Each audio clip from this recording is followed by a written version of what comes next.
kwingana biliyoni 3 ezo batwongire bwa nyuma yo kusinga eihanga ryona. Okwezi okuri kutandika Isingiro karangirwa nke yabire akabiri eihanga ryona omukoraje kandi yakwasibwa n'ekitereke kya biliyoni 3 nk'akasimo.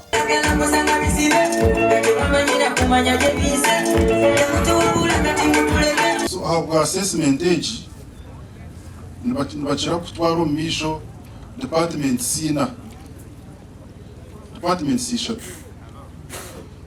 department ya health, department ya education na department ya water.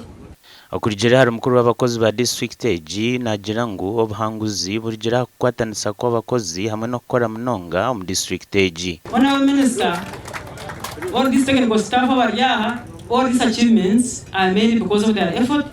Kaba head of department, kaba head of section, kaba support staff, kaba wegombara na tankera, they are all supporting.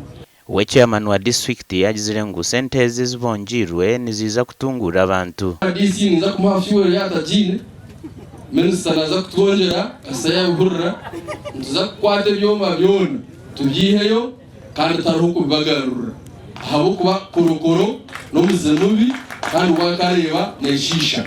Hona nawo munyishengero habwa bukanga asimiro kwehayo kwishengero lya district. Mwe mutera kandi rigendwa akayisingiro akere kusimira esime erigiro eihanga ryona.